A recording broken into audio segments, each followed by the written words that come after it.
Hello बच्चों, आप सभी को टैलेंट इंस्टीट्यूट में स्वागत है। हिंदी सिनेमा और उसका अध्ययन डी स्कूल का पेपर चल रहा है, फाइनल 6 सेमेस्टर का। तो इसका बहुत सारा क्वेश्चन अपलोड हो चुका है और ये नेक्स्ट है कि फिल्म पीके और बजरंगी भाईजान की समीक्षा के लिए।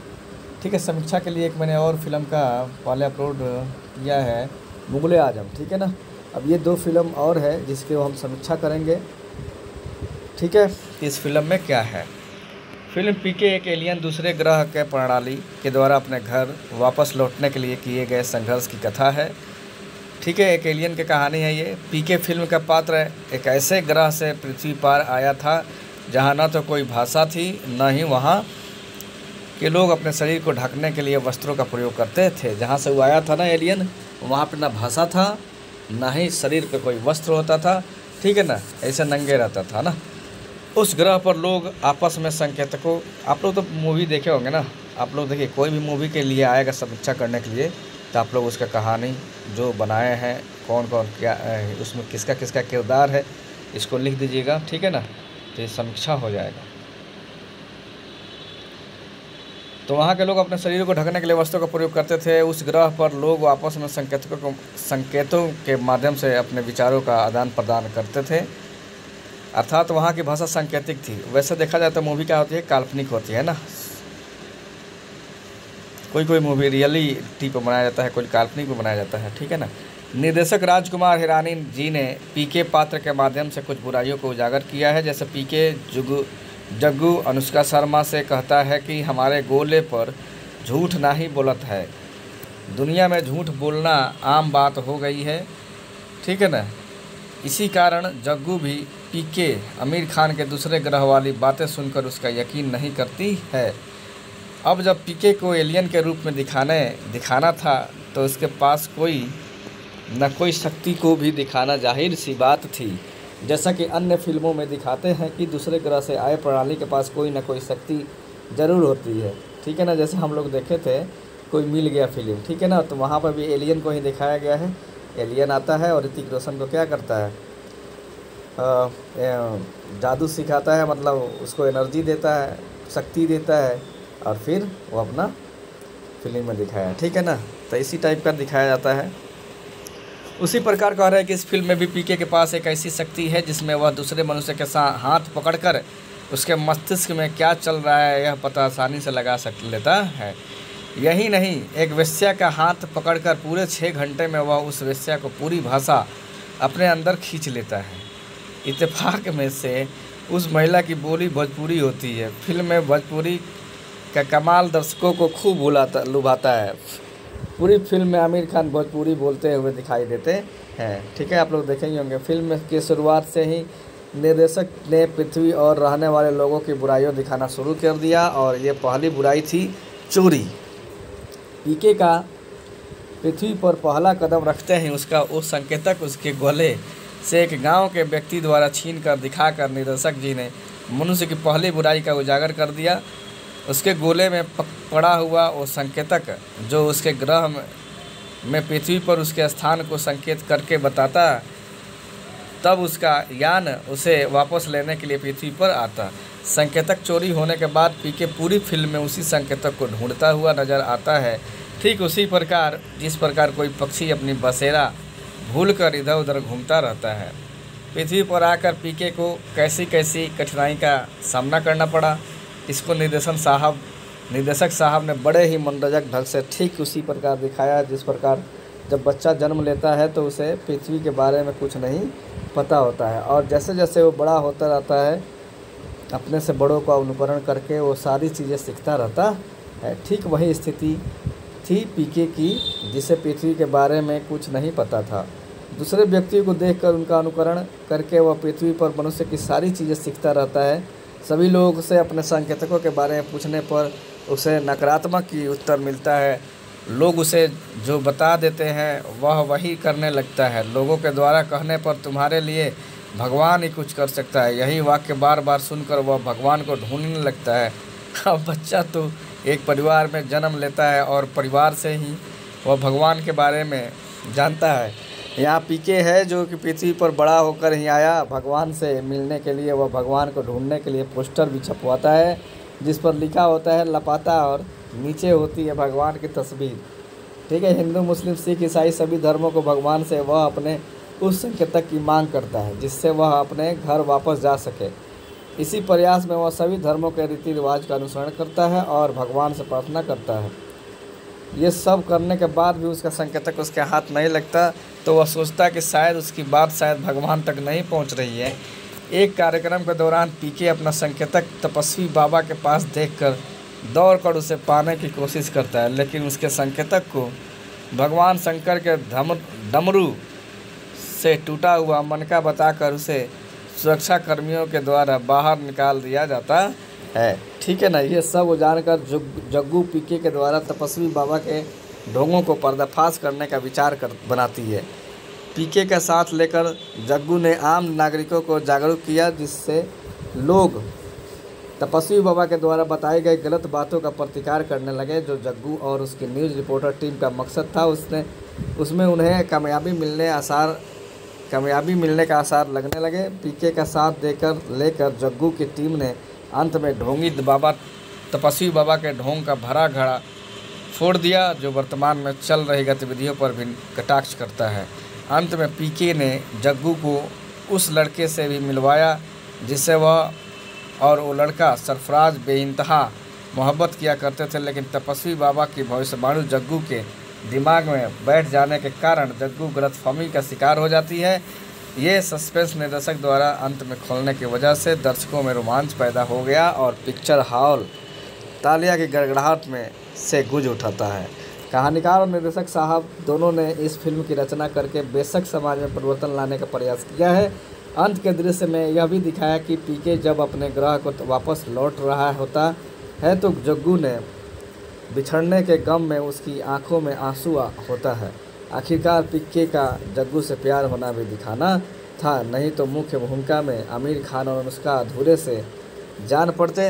लेकिन शादी इसलिए नहीं कर सकते थे क्योंकि पीके आमिर खान एक एलियन है और उसे घर वापस भी भेजना था। फिल्म के माध्यम से पीके की पूरी टीम ने सभी धर्मों में व्याप्त अंधविश्वासों को खुलकर विरोध किया है, समाज में फैली हुई बुराइयों पर कटाक्ष किए हैं। चोरी करना, झूठ बोलना, बेईमानी करना आदि तो नकारात्मक रूप में अच्छी तरह प्रस्तुत किया गया है।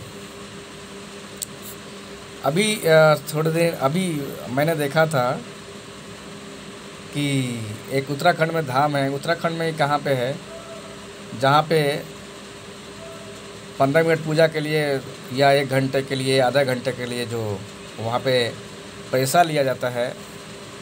ये हम अंधविश्वासों से पूछना चाहते हैं कि क्यों लिया जाता है पैसा पूजा में। ठीक है ना, आप लोग गलत मत समझिएगा, ये सब पंडित लोग की कमाई है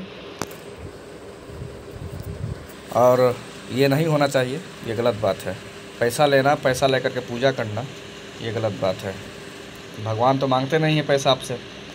चलिए कोई नहीं, हम लोग अपने टॉपिक पे आते हैं। अब देखिए यहाँ पे हम लोग ने पीके के बारे में बताया, उसके बाद हम लोग आ जाते हैं बजरंगी भाईजान का, फिर हम लोग समीक्षा करने वाले हैं।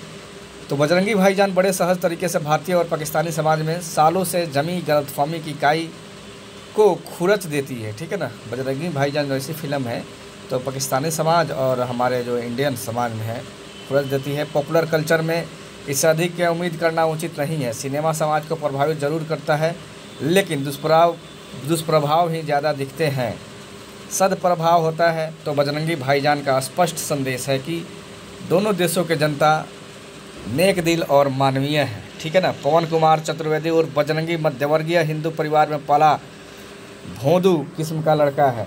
ठीक है ना। हाँ, उसकी खासियत है बजरंगबली का भक्त है और सच्चा या ईमानदार लड़का है जो पढ़ाई से लेकर तो हर मामले में जीरो है। लगातार फेल होने वाला पवन जब पास हो जाता है तो उसके पिता सदमे से ही मर जाते हैं। बजरंगबली का वह भक्त है। बजरंगबली का मुखौटा लगाए कोई जा रहा हो तो उसमें भी पवन को भगवान नज़र आते हैं। उसके पिता कुछ कमाने के उद्देश्य से उसे दिल्ली जाने की सलाह देते हैं। दिल्ली पहुंचने पर पवन की मुलाकात रसिका से होती है।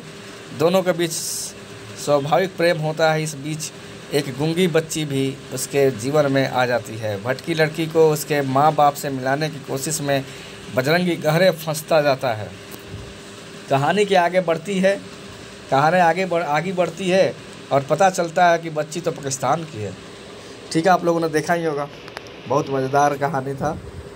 कई बार तर्क और कारण पर ध्यान नहीं दिया जाता। शायद लेखक निर्देशक जल्दी से अपने ध्येय तक पहुंचना चाहते थे। वे दर्शकों को भावनात्मक रूप से झकझोरना चाहते हैं, जिसमें काफ़ी हद तक वे सफल भी हुए हैं। इसमें उनकी सहायता पाकिस्तानी टीवी रिपोर्टर चांद करता है। ठीक है ना। फिल्म जब ख़त्म होती है तो सभी की आंखें नम होती है। गूंगी बच्ची, जिसे पवन मुन्नी कहता है और जो अपने माँ बाप की शाहिदा है, उसकी अंतिम पुकार दर्शकों को हिला देती है। बजरंगी भाईजान हिंदी सिनेमा के इतिहास को उन चंद फिल्मों में से एक होगी जिसमें पाकिस्तान को दुश्मन देश के तौर पर नहीं दिखाया गया है, देशभक्ति के नाम पर गालियां नहीं दी गई है। इसमें उन धारणाओं के प्रसंग है जिसमें गलतफहमियों जाहिर होती है। दोनों देशों के शासकों और राजनीतिक भक्त शक्तियों ने इस वैमनस्य को बढ़ाया है। बजरंगी भाईजान मानवीय और सौहार्दपूर्ण तरीके से उन धारणाओं को छेड़ती है। गलतफहमियां दोनों तरफ से है। भारत में रहते हुए हम अपनी कमियों से परिचित होते हैं और पाकिस्तान में पहुंचने पर वहां मौजूद गलतफहमियों से रूबरू होते हैं। पवन की तरह ही भोंदू टीवी रिपोर्टर के इंसानियत जागती है। बजरंगी में भाईजान लफ्ज़ जुड़ता है और हम देखते हैं कि कैसे दिल पिघलते हैं। सरहद पर खिंची कंटीली तारों के बीच बने फाटक के दरवाजे खुलते हैं। बजरंगी भाईजान दोनों देशों की करीब लाने का नेक प्रयास करती है। कलाकारों में हर्षाली मल्होत्रा अपनी मासूमियत से दिल जीत लेती है। वह गूंगी है लेकिन आंखों और चेहरों से प्रेम का इजहार करती है। नवाजुद्दीन सिद्दीकी की मौजूदगी फिल्म के आगे बढ़ाने के साथ चांद वही रहता है। ठीक है ना। नवाजुद्दीन सिद्दीकी ही चांद रहता है, बना है उसमें, जो कि पाकिस्तानी न्यूज़ रिपोर्टर है। आप लोग तो देखे ही होंगे। भी बनाती है। वे दर्शकों को मोह लेते हैं। उनके किरदार और अभिनय में सादगी है। सलमान खान का किरदार इतना सरल और प्रभावशाली है कि वह दर्शकों को अपने साथ लिए चलता है। बात खूबियों की करें तो फिल्म दूसरे भाग में काफ़ी मजबूती से पर्दे पर आती है। दूसरे भाग में इंटरटेनमेंट भी ज़्यादा है और भावुक सीन्स भी है। नवाजुद्दीन सिद्दीकी के आते ही फिल्म में इंटरटेनमेंट का तड़का लग जाता है। सलमान अपने भोले भाले किरदार में सफल दिखे। शाहिदा के किरदार में हर्षाली आपका दिल जीत लेगी। धर्म और दोनों देशों के भी सोच पर भी बढ़िया तंज है। करीना का किरदार सदा और सहज है। फिल्म के गाने ठीक है और सेल्फी ले ले और भर दे झोली के अलावा कोई और गाना आपकी ज़ुबान पर शायद न टिके। फिल्म का स्क्रीन प्ले कसा हुआ है और निर्देशन पर भी अच्छी पकड़ है। भारत पाकिस्तान के खट्टे मीठे रिश्तों ने हमेशा ही फिल्मकारों को आकर्षित किया है। गदर जैसी फिल्मों में खटापन ज़्यादा था तो बजरंगी भाईजान में इन पड़ोसी देशों के बारे में मिठास ज़्यादा मिलती है। गदर में अपनी पत्नी को लेने के लिए सनी देओल पाकिस्तान में जा खड़े हुए और पूरी फौज को उन्होंने पछाड़ दिया था। बजरंगी भाईजान ने पाकिस्तानी से आई बालिका को छोड़ने सलमान खान भारत से वहां जा पहुंचते हैं, जहां उन्हें कई मददगार लोग मिलते हैं। उनके व्यवहार से महसूस होता है कि दोनों देशों में कि आम इंसान अमन, चैन और शांति चाहते हैं, लेकिन राजनीतिक स्तर पर दीवारें खड़ी कर दी गई है और कुछ लोग इस दीवारों की ऊंची करने में लगे रहते हैं। तो कुल मिलाकर सीधी सरल फिल्म है बजरंगी भाईजान, जो आपको हंसाएगी भी, पर फिल्म में तर्क न ढूंढे तो बेहतर होगा। बजरंगी भाईजान का कमर्शियल फॉर्मेट में बनाया गया है और हर दर्शक वर्ग को खुश किया गया है। हिंदू मुस्लिम Bharat Pak emotion romance comedy बिल्कुल सही मात्रा में है और यह फिल्म इस बात की मिसाल है कि कमर्शियल और मनोरंजक सिनेमा कैसे बनाया जाना चाहिए। दर्शक सिनेमा हॉल से बाहर आता है तो उसे महसूस होता है कि उसका पैसा वसूल हो गया। विजेंद्र प्रसाद ने बेहतरीन कहानी लिखी है जिसमें सभी दर्शकों वर्ग खुश करने वाले सारे तत्व मौजूद है। फिल्म के स्क्रीन प्ले भी उम्दा लिखा गया है और पहले दृश्य से ही फिल्म दर्शकों को नब्ज पकड़ लेती है। शुरुआती दृश्य में ही मुन्नी अपनी मां से बिछड़ जाती है और दर्शकों की हमदर्दी मुन्नी के साथ हो जाती है। मुन्नी का राज खुलने वाले दृश्य जिसमें पता चलता है कि पाकिस्तान से है बेहतरीन बन पड़ा है। वह पाकिस्तान की क्रिकेट में जीत पर खुशी मनाती है और बाकी लोगों उसे देखते रह जाते हैं। इसी तरह मुन्नी का चुपचाप से पड़ोसी के घर जाकर चिकन खाना, मस्जिद जाना, उसका एक एजेंट द्वारा कोठे पर बेचने वाले सीन तालियों और सीटियों के हकदार है। पाकिस्तान में पवन को पुलिस, फौज और सरकारी अधिकारी परेशान करते हैं, लेकिन आम लोग जैसे चांद, नवाजुद्दीन सिद्दीकी और मौलाना ओमपुरी उसके लिए मददगार साबित होते हैं। एक बार फिर कुछ बेहतरीन दृश्य देखने को मिलते हैं। फिल्म के क्लाइमैक्स में भले हीरो सिनेमा के नाम पर छूट ले ली गई हो, लेकिन इस इमोशन से भरपूर है। भारत पाक दोनों ओर की जनता का पवन को पूरा समर्थन मिलता है और उसे एक सही मायने में हीरो की तरह पेश किया गया। एक ऐसा हीरो जिसे आम दर्शक बार बार रुपहले पर्दे पर देखना चाहता है। गूंगी मुन्नी के फिल्म का अंत में बोलने लगने लगती है। भले ही यह बात तार्किक रूप से सही नहीं लेकिन यह सिनेमा का जादू है कि देखते समय यह दृश्य बहुत अच्छा लगता है। निर्देशक कबीर खान ने फिल्म को बेहद संतुलित रखा। उन्हें पता है कि कई लोग इसे हिंदू या मुस्लिम के चश्मे से देखेंगे, लिहाजा उन्होंने कहानी को इस तरह से प्रस्तुत किया है कि किसी भी को भी आवाज़ उठाने का मौका नहीं मिले। और आजकल हमारे देश में तो बस हिंदू मुस्लिम ही चल रहा है, बस रोज़गार ख़त्म है, बस हिंदू मुस्लिम करिए, मस्जिद और मंदिर करिए, ठीक है ना, बस और कुछ नहीं। उन्होंने फिल्म को उपदेशात्मक होने से बचाए रखा। तर्क की बात की जाए तो कई प्रश्न ऐसे हैं जो दिमाग में उठते हैं, जैसे क्या बिना वीज़ा के लिए गैर कानूनी तरीके से किसी देश में घुसना ठीक है?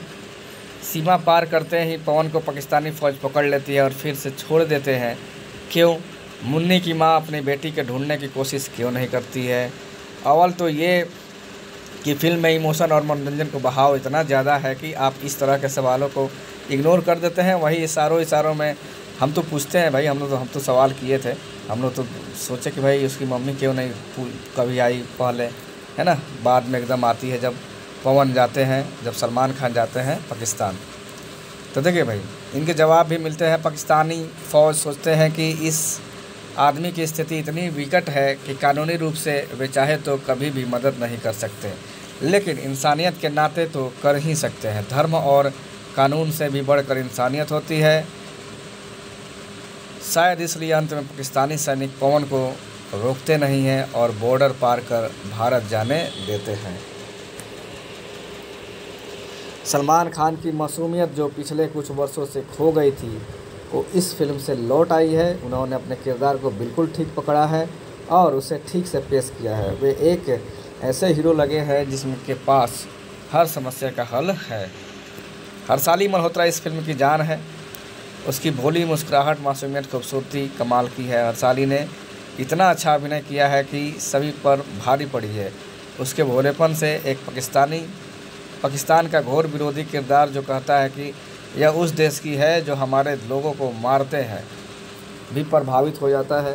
संगीत और संवाद के मामले में फिल्म कमज़ोर है। सेल्फी ले ले रे खास नहीं है। चिकन सॉन्ग की फिल्म में ज़रूरत नहीं थी और यह गाना नहीं भी होता तो कोई फ़र्क नहीं पड़ता। भर दो झोली ज़रूर अच्छा है और तू जो मिला का फिल्म में अच्छा उपयोग किया गया है।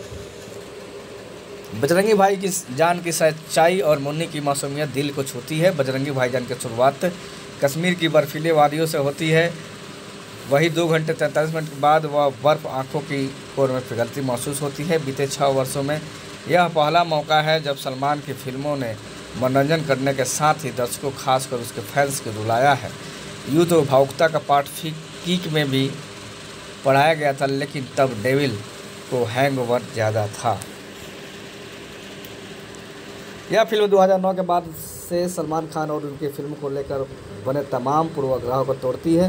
फिल्म की कहानी स्वीट और सिंपल है, जिसमें मार-धाड़ और करिश्माई स्टंट्स की कोई गुंजाइश नहीं थी।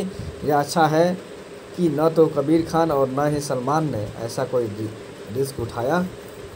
ऐसे में लंबे अरसे बाद अपने हीरो को एक संजीदा किरदार में देखकर अच्छा लगता है। उससे भी अधिक खुशी तब होती है जब अब तक सलमान के धुर विरोधी रहे आलोचक दबे हुए शब्दों में सही फिल्म की सफलता और इसमें सलमान की सराहना करते हैं। शाहिदा मुनी के किरदार में हर्षाली फिल्म की जान है। वह वाकई फिल्म की ट्रम्प कार्ड है। बिना कुछ बोले हुए हर फ्रेम में उसकी मासूमियत सब पर भारी पड़ती है। करीना कहीं से ज़्यादा कुछ नहीं है, लेकिन वह बेसुंदर लगी है। फिल्म हर पहर के लिए एक गीत है। सलमान की एंट्री से लेकर दरगाह पर इबादत और रास्तों पर की मशक्क़त तक हर समय कोई ना कोई गीत चलता रहता है, क्योंकि सब कुछ सिनेमा नहीं होता। फिल्म में कुछ सीन ऐसे भी होते हैं जो गले नहीं उतरते। मसलन अंतिम सीन में लोगों द्वारा सीमा पर लटके ताले की तोड़ना और नैतिक बनकर अपनी सीमा में ही खड़े रहना। पाकिस्तानी सेना के व्यवहारिक अंदाज से इतर अवाम और सरकार के सामने सरेंडर करना, या फिर शुरुआती सीन में शहीदा का ट्रेन से उतारना, लेकिन ऐन मौके पर ट्रेन की सुरक्षा में पहरा दे रहे घुड़सवार दल का गायब हो जाना। और इतना चलता है क्योंकि सब कुछ असल जैसा हो तो वो सिनेमा कैसे कहलाएगा। और फिर मनोरंजन भी एक बात होती है, लेकिन यह भी सच है कि ज़िंदगी सिनेमा नहीं।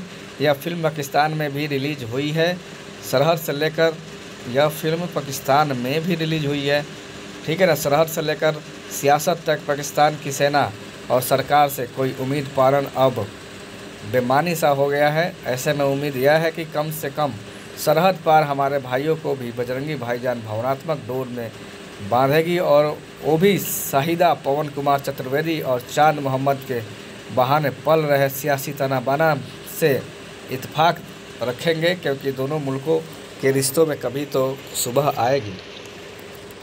भाईजान में हम एक अलग ही सलमान खान को देखते हैं,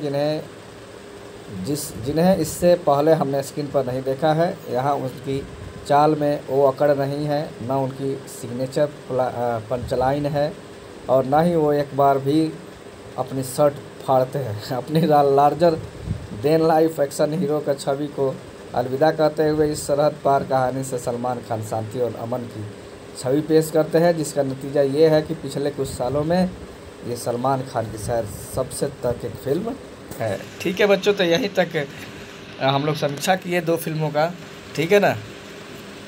और ये भी पूछा हुआ क्वेश्चन है, तो इसलिए आप लोग से मैंने फ़िल्म जो देखे हैं आप लोग अगर आता है तो उसके बारे में लिख दीजिएगा, और कैसे समीक्षा की जाती है आप लोग पढ़ लीजिएगा।